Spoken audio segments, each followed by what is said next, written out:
Assalamualaikum warahmatullahi wabarakatuh.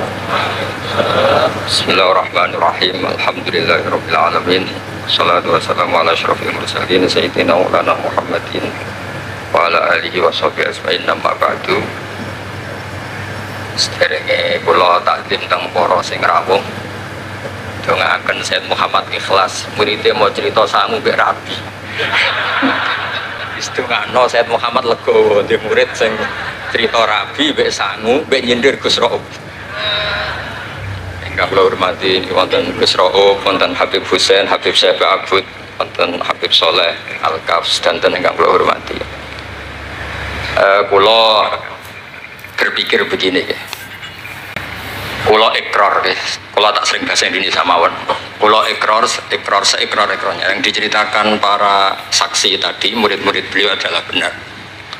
Sebab itu kula ikut bersaksi yang membela jenengan sehingga menangi Sayyid Muhammad. Ya ora duwe wajah ganteng kok Sayyid Muhammad. Tapi banggalah nanti mau jenengan mlebu swarga dimodifikasi pun ganteng kowe. Oke, wonten cerita ngeten Habib Husain, wonten orang tanya, Gus kenapa Nabi itu kok ganteng, wali kok ganteng? Sing jawab ya lucu. Kok Nabi mesti mlebu swarga, dadi mrubahe ra akeh-akeh. Dadi mulane sing rapati ganteng kudu ngibadahe sing tenanan karena mlebono swarga wong ora ganteng butuh ekstra salon malaikat. Niku. Begini Pak Hasan, ini tonggo kula sering ngaji teng Bojonegoro, terus piyambake nggih sakjane ra di rival kalian kula. Begini Pak Hasan, tadi kata Mas Lutfi itu pengganti dari nama sinten Syihab. Itu begini, ada cerita dan ini semua yang tidak menangis Sayyid Muhammad kedah senang karena hadhil millah atau hadatin ini milik yang menyaksikan Rasulullah SAW juga yang tidak menyaksikan. Ini pokoknya kalau bela mayoritas, secara pemilu mesti menang kula karena ini mayoritas. Rasulullah itu begitu mencintai dan begitu rindu sama ikhwani. Mereka kata sahabat, saya ini ikhwanu kayak Rasulullah. Enggak, antum ashabi, kamu itu sahabat saya. Ikhwani adalah man amanabi walam yaroni. Mereka iman sama saya padahal tidak ngerti. Itu hebat luar biasa. Wong tidak ngerti kok iman. Wong ora tau disangoni Sayyid Muhammad kok seneng. Itu hebat. Lah sing biasa disangoni untuk bojo kan seneng wajar. Nggih setuju nggih? Mboten niki kan argumentasi ilmiah. Saya ini ini seksine Gus Rob. Saya ini diantara muridnya Mbah Mun yang kompetitor ilmiahnya baik, termasuk kategori A. Kategori A. Masalah ilmiah loh. Nah, masalah ubudiyah kalau biasa. Tapi biasa saya itu berkah. Nabi itu nggak pernah negur orang yang ibadahnya biasa-biasa saja. Yang ditegur adalah yang ibadahnya berlebihan. Itu Abdullah bin Amr bin As. Ngerti sampai? Yang ditegur sama yang nggak ditegur itu baik mana? Yang nggak ditegur. Nabi itu tidak pernah negur orang yang ngimami pakai kulhu, tapi pakai Baqarah ditegur. Soalnya kalau lagi partai kaum duafa nih, ini suara sadil bonati, tapi ini hak nih. Sehingga dalam banyak cerita dan ini disepakati banyak ulama. Uwais Al-Qarni itu lam yaltaqi Rasulullah sallallahu alaihi wasallam walam yarahu. Hampir semua riwayat bilang Uwais Al-Qarni itu tidak melihat Rasulullah. Beliau itu sering nangis karena tetangga-tetangganya sudah sowan Rasulullah dan tentu mereka menjadi sahabat karena sudah sowan Rasulullah. Tapi Uwais Al-Qarni di ibu mokonge ra karuan. Ditinggal lu ra gelem, mokong cerewet ngamukan. Njuk nglayani Uwais Al-Qarni. Uwais Al-Qarni itu lebih berpegangan konstitusi bahwa birrul walidain terutama ibu itu amru Rasulillah. Ummuka. Tapi apa yang terjadi? Uwais Al-Qarni yang tidak pernah sowan Rasulullah digelari khairul qurun Uwais Al-Qarni karena taat ning gone mandate Rasulullah nggih niku khidmah kalian enten ibu. Padahal boten di zamannya beliau sebetulnya menangi zaman Rasulullah, enggak sowan. Maksud kula Pak Hasan, dadi sing ora roh-roh ya aja terus sampean ngrasa luwih tinggi. Nggih biasa mawon, kabeh iku sementing ikhlas ridane Allah Subhanahu wa taala. Nah niki terus mboten iki masalah konstitusi, soal masalah al-kutub al-mu'allafah. Saya ini tadi kata Gus Raum, saya itu orang mungkin yang tidak mulazim ke Sayyid Muhammad, tapi kata tadi Mas Lutfi, kalau sanad ke Sayyid Alawi saya tentu lewat Mbah Mun. Mbah Mun itu teman akrabnya bapak saya. Dulu ketika beliau mondok di Mekah itu yang nganter mbah saya, mbah kandung saya, namanya Mbah Sidik. Jadi keluarga saya ya pokoknya muamalah terus musohabah semuanya sama keluarganya Gus Raum itu minal ajdam. Ya sampai kadang beda pilihan presiden. Tapi tetap rukun. Karena nganggep itu urusan akidah, ini biasa mawon apa? Biasa. Begini, niki rungokno tenan. Saya entah berapa kali sampai lupa nyetak kitab, tapi bukan nyetak komersial. Sama lagi bukan komersial. Jadi ini nggak perlu menyinggung siapapun, nggak komersial. Al-Hajju Fadha'il wa Ahkam itu saya nyetak entah berapa kali. Dan semua yang saya kasih Gus Rob itu mesti terus minta dibacakan. Kenapa? Karena semua fikih di Indonesia itu pasti bilang ar-ramyu itu ba'das zawal. Semua takrib mu'in i'ana semuanya pasti ar-ramyu itu ba'das zawal. Kunna natahayyanu fa idza zalati syamsu romaina. Kita ini nunggu zawalu syamsi baru romaina. Ya ramyu yaumil hadi asyar. Ketika ada peristiwa mu'assim terowongan Mina, karena jutaan orang ke titik yang sama di jam yang sama. Sama lagi jutaan orang ke titik yang sama di jam yang akhirnya Sayyid Muhammad memberanikan diri fatwa secara terbuka bahwa boleh romyu keblas zawal. Mereka mesti komplain, iki kitab apa? Sampai komplain, saya bilang ini yang ngarang putune Kanjeng Nabi. Kabeh bantah. Tak dudono takbir dan beliau cara ngendikan masuk akal. Ya ini sing sering haji napa mari saniki haji yo wonten sing bisnis bareng wae sing haji lah niki cerita. Sing haji, sing bisnis sing haji tenan pokoke haji. Sebetulnya dalam romyu itu kan boleh nafar awal, berarti selesai tanggal 12 bisa nafar sani sampai tanggal 13. Terus kata Sayyid Muhammad, jika bisa iskotur romyu yauma salisa asar bil kulliyah, bisa menggugurkan romyu tanggal 13 bil kulliyah. Fali ayya juzat takdim min babi aula, apalagi ini sekedar takdimul waktu. Dan beliau bilang di kitab Al-Hajju Fadha'il wa Ahkam, dan tidak yusamma mukhalafatan. Kenapa ada mukhalafah? Itla ilzama fihi bitasrah, karena Rasulullah tidak mengendikan bahwa ini harus begini. Itu hanya fi'lu. Fi'lu bisa ya dulu alal jawaz, bisa alal aulawiyah, nggak ada jaminan kalau itu syarat apa? Sah. Terus akhirnya orang tuh ayam semua, tenang semua. Berdasar fatwa Sayyid Muhammad yang kita sosialisasikan. Saya baca itu berkali-kali. Jadi saya cerita, jadi ini benar-benar cerita naskahnya Sayyid Muhammad. Orang cerita sangut. Terus kedua, tawaful haid. Saya sering ketemu orang-orang yang nekuni medis. Gus, kalau kita pakai obat itu kadang masalah, ada efek samping gini-gini. Padahal kalau kita nunggu suci kayak cerita Sayyidah Aisyah, Rasulullah itu pimpinan. Mereka pasti ikhlas disuruh nunggu Sayyidah Aisyah sampai suci kemudian tawaf ifadah. Tapi ini kan kita orang kebanyakan.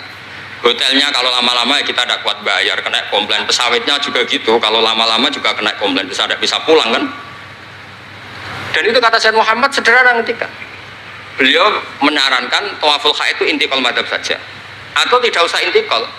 Kalau mendekati waktunya habis langsung tawaf, tapi nunggu waktunya mepet, karena dengan mepet berarti statusnya darurat, atau statusnya darurat. Terus kata beliau dengan entengnya ngendikan di mana-mana yang namanya wajib atau syarat sah itu ya ma'al kudro. Ini tidak kudro berarti syarat itu hilang.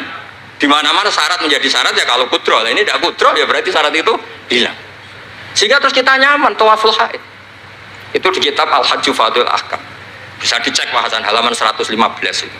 Ini bukan cerita Malaysia, cerita tek.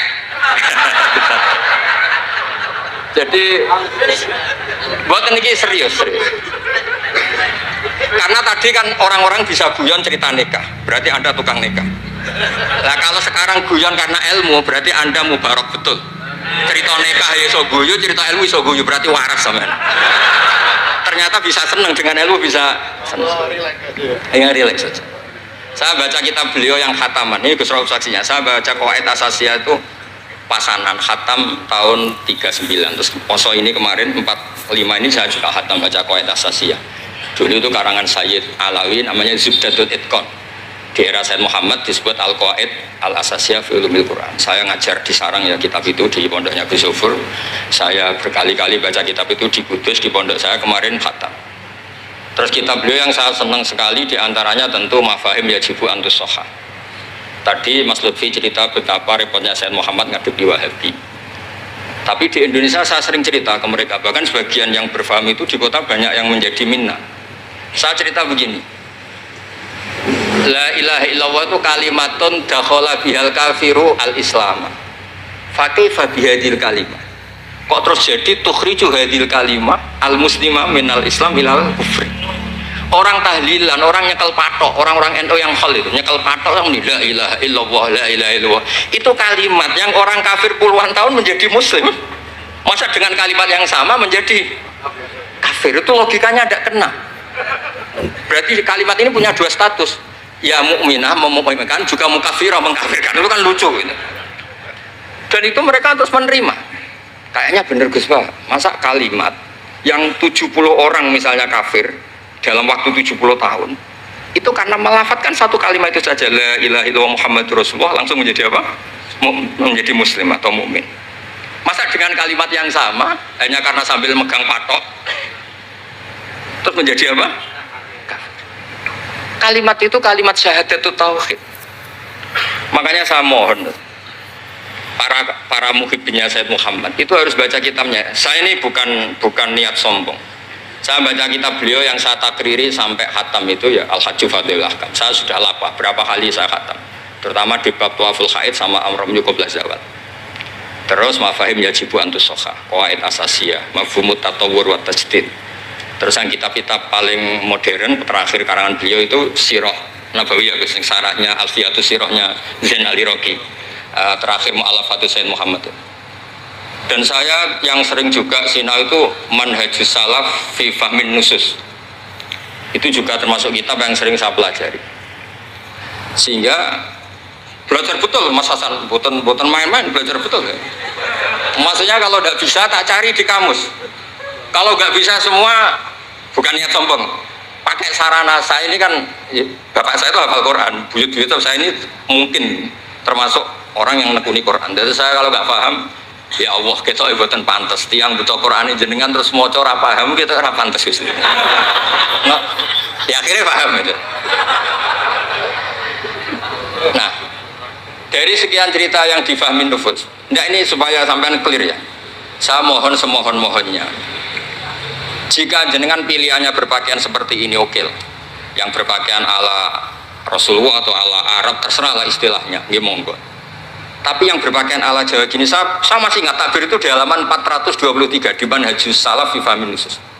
Itu beliau ngendikan gini, wa kanat sunnatu Rasulillah sallallahu alaihi wasallam annahu yatamu ma yajiduhu fi ardi wa yalbasu ma yajiduhu wa yarkab ma yajiduhu mimma abahahu wa famanis ta'mala ma yajiduhu fi ardi fawa al-muttabi' li sunnah kama annahu hajjal baita min madinati faman hajjal baita min madinati nafsi fawa al-muttabi' li sunnah wa ilam tarkun hadil madinah tilka. Saman cek itu insya Allah lafadznya itu persis, bukan karena saya pintar atau cerdas, memang saya tekuni. Aku raiso seneng terus masang foto tok itu tidak bisa, saya tidak jenis seperti itu. Terus seneng ngenang di sangon itu orang iso, saya itu sebenarnya nggak bisa. Tidak bisa, saya tidak jenis itu. Saya itu ya sering dikasih uang Mbah Mun, Gus Rauf saksinya, tapi ya saya ngenang beliau itu ya kitabnya tak pelajari al-ulama tak baca depan santri saya khatam. Saking senengnya saya Mbah Mun ke Said Muhammad sama beliau punya karangan Maslakut Tanassuk bil ittisalat li Said Muhammad, Maslakut Tanassuk al-Makki fil ittisalat bi Said Muhammad al-Maliki. Saya baca khatam. Saya sampai lupa entah berapa kitabnya Said Muhammad, saya baca khatam dan ada takrirannya. Takriran ini penting karena argumentasinya ilmiah. Misalnya begini, kalau orang ke kuburan kemudian agak diluk, dianggap suratus sajidin li makhlukin, suratus sajidin li makhlukin. Maka kata Said Muhammad, dan Muhammad kadang jawab ya lucu, berarti orang yang koinnya jatuh, koin duit receh. Kalau saya kan mungkin sudah kaya uang kayak ini, koin jatuh udah tak ambil, kalau sampean itu kan masih diambil. Itu kan mesti fisuroti sajid atau fisuroti roke. Lah kalau itu dianggap murtad, semua orang yang ngambil HP-nya jatuh, itu semuanya Murtad karena ada suratus sujud li makhlukin, apalagi ini makhluknya koin. Nah ini bukan guyon, ini data ya. Maksudnya tak baca di sini karena memang saya profesional. Kalau tapi jangan ngundang saya, yang berang saya Gus Rawi itu pun sekali ini dok perjanjian. Saya ini punya buyut-buyut Habib Husain Ba'bud. Buyut-buyut saya itu tukang uzlah. Jadi saya termasuk kiai yang nggak suka diundang. Paling saya hanya ke Pasuruan karena Kiai Hamid Pasuruan itu sepupunya mbak saya. Ke Gus Rawi karena putranya guru saya. Pernah diundang Gus Kafabi karena agak-agak dipaksa. Mbah Mun itu ngaji di Pak Karim, berarti jenengan cucu murid. Waduh. Kok pakai ancaman ini Pak. Wah ya sudahlah, saya nurut tuh. Saya nurut, tapi saya bilang begini, saya ini punya pondok Quran, sering deres Quran. Tadi kata Gus Rauf sering deres Quran, sering nyemak Quran. Ya monggo kalau berani menanggung hisab itu. Akhirnya terus sekali aja karena resiko juga kan mengganggu orang yang deres itu. Buatan ini buatan ancaman, buatan cerita maupun buatan saya biasa. Nah ini saya baca beberapa teks yang supaya jenengan ngerti. Ketika Sayyid Muhammad mencintai Imam Malik itu beliau sampai punya karangan Imam Mudairil Hijrah Malik bin. Saya beri sekian cerita betapa Sayyid Muhammad itu mencintai Imam Malik. Makanya beliau dengan gelar Al-Maliki. Beliau karuan Al-Hasani tapi beliau menyisipkan gelar apa? Al-Maliki. Kenapa? Saya cerita sekian mazhayanya Imam Malik. Imam Malik itu tidak berpendapat kalau ba'da sholatil asri masuk masjid itu disunatkan sholat, karena bagaimanapun itu waktu ba'dal asri meskipun ada sebab mukorin yaitu masuk masjid. Tapi beliau ada anak kecil di sini, ada tabirnya, ada anak kecil bilang ya syekh kum farkah, kamu ini sudah syekh sudah kiai masuk masjid dan sholat tahiyatul masjid, kum farkah. Beliau tidak debat, langsung sholat. Ketika ditanya innahu laisa bimadzhabik, itu tidak madzhab engkau ya Malik. Inni khosyitu an akuna minal ladzina idza qila lahum ruk'u la yarka'u. Kayak apa? Maksudnya Mas Hasan, kalau senang Imam Malik yang ngarang Imam Malik, kalau senang Sayyid Muhammad ya baca kitabnya. Selain cerita dinikahkan dan cerita dikasih uang. Buat ini ganjarannya kata kula gojlok. Mergi dadi jenengan seneng nyeneng ngomong itu kan ganjaran. Nah sampean takok, lah ono korbane, kalau tadi ya korban berkali-kali kan saya. Terus ada lagi cerita tentang Imam Malik itu pernah dimintai orang miskin. Saya minta uangnya. Imam Malik jawab, dohirnya itu tidak Islami. Saya tidak punya uang, kapan-kapan saja ke saya. Terus kata orang di dekat Imam Malik, lima adalah takulu kama yakulun nas rozaqallah. Kenapa engkau tidak seperti umumnya orang rozaqallah? Enggak jadi. Kata Imam Malik, asyaddu kalimatin ala sa'il. Kalimat terberat bagi sa'il adalah kalimat yang nyimpan roda sa'il. Walau dimna jumlatin, meskipun itu fidinim jumlatin. Terus fa'ana ujillu ismawahi ta'ala an azkurahu liman yakrohu sama'ahu walau dimna jumlatin. Saya ini ingin menyelamatkan nama Allah. Peminta itu paling nggak suka kalau ada kata-kata yang arahnya pokoknya nggak ngasih. Saya ulang lagi, peminta itu paling nggak suka kalau ada kata-kata yang arahnya itu tidak ngasih. Karena peminta ini sudah mangkel, saya menyelamatkan tidak nyebut Allah, nanti Allah jadi korban. Rozakok Allah, itu Allah kapan? Nyatanya sampai sekarang tidak ngasih rezeki, kan Allah bisa jadi korban kan? Maka beliau nggak mau nyebut Allah. Fa'ana ujillu ismawah, saya menghormati nama Allah, jangan sampai saya sebut di depan orang yang sedang nggak suka. Tadi karena ada jawaban yang yufidu raddah. Kenapa yufidu raddah? Yaitu pokoknya tidak ngasih. Kayak apa orang-orang? Saya ulang lagi, jadi ini saya termasuk, insya Allah termasuk kompetitor terbaik, termasuk. Bukan apa ya, karena menurut saya seneng orang itu. Saya baca Ihya itu lupa. Khatam berapa kali itu saya takriri pakai naskah Gus Rauf punya. Saya naskah maknanya Mbah Zubair saya punya. Ngaji Mbah Mun. Kalau nggak bisa masih pakai kitab Ithaf. Kalau naskahnya beda, saya cari naskah yang lain. Karena saya senang Ihya, Minhajul Abidin. Pokoknya kitab-kitabnya Imam Ghazali. Saya senang kitabnya Mbah Mun, Mbah Zubair, semua. Bukan apa-apa. Takut saya senang ternyata saya yukhalifu madhab. Saya sebagai pembaca maksudnya ya.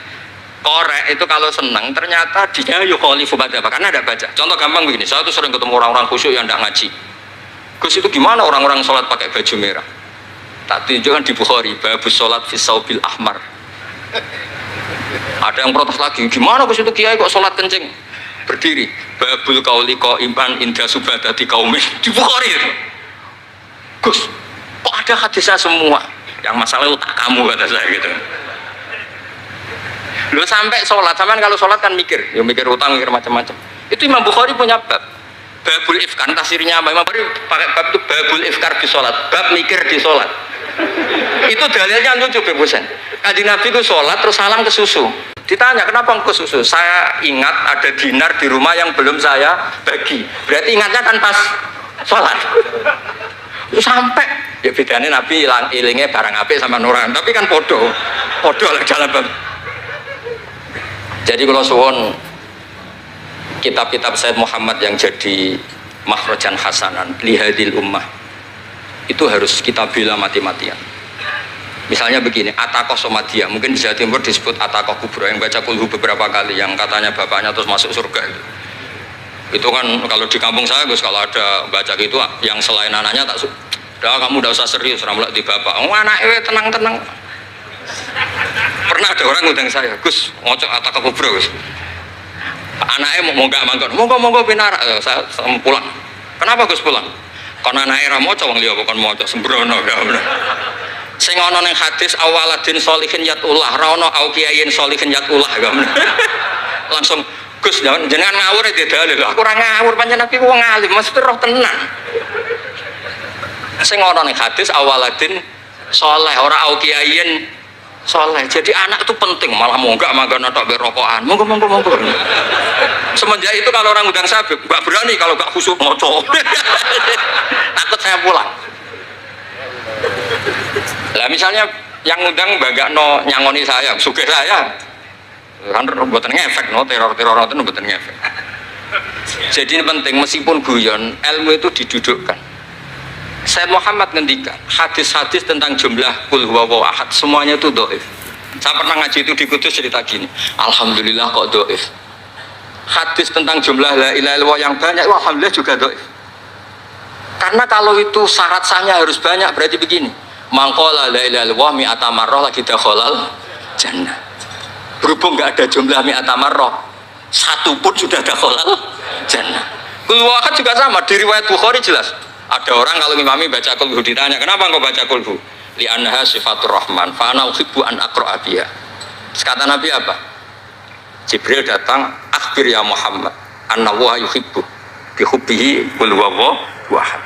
Dan semua riwayat kadang hanya bilang hubbuka iyyaha adkhalakal jannah.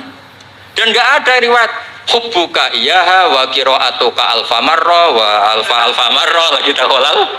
Kalau ada riwayat itu innalillahi wa inna ilaihi raji'un, kita punya masalah besar karena kita nggak kuat baca lama-lama itu udah kuat. Artinya gini, kita harus menjadikan kitabnya Sayyid Muhammad ketika menvonis hadis-hadis yang jumlahnya besar tadi. La ilaha illallah. Soal kamu lakukan tetap baik, kita sepakat itu baik. Tapi jangan jadi aturan hukum. Saya ulang lagi, baca banyak tentu tetap baik, tapi jangan menjadi aturan. Kalau jadi aturan hukum berarti gini. Dakhalal kafiru fil Islam in qara'a la ilaha illallah alfa marrah mi'ata marrah. Itu yang mengislamkan di masjid capek itu. Karena nunggu alfa marrah. Jadi saya mohon karena agama ini yuridu wa bikumul yusra, agama ini Allah inginnya itu mudah. Buistu bil hanifiyatis samha, semuanya itu mudah. Tapi jangan tahawun. Jadi kalau suwon tadi alhamdulillah sudah diduga saya 20 menit karena memang saya ini tidak bisa pidato. Saya kalau ngaji di rumah ini Gus Rob saksinya. Saya ngaji biasa 4 jam, 3 jam biasa ngaji. Ngaji ada kitabnya saya baca Jalalain, pikirnya ada Sofi, ada Futuhat Ilahiyah, kadang ada Tobari, itu kuat. Kenapa saya kuat 3 jam kalau ngaji? Saya ini pecinta umatnya Rasulullah SAW. Umat itu tidak boleh hanya mendengar kata-kata seorang bahak, enggak boleh. Harus mendengar kaifa qala Tobari, wa kaifa qala Al-Baidawi, wa kaifa qala Shahifus Shafi, wa kaifa qala Imamun Syafi'i. Saking hormat saya. Cuma saya nyampaikan pancen rileks guyon karena itu wasiatnya Bapak. Hak kena ngaji guyon. Iku wong bingung kabeh sing ngaji-ngaji. Jadi, ya ngoten mawon. Assalamualaikum warahmatullahi wabarakatuh. Assalamualaikum warahmatullahi wabarakatuh. Bismillahirrahmanirrahim. Alhamdulillahirabbil alamin. Shalatu wassalamu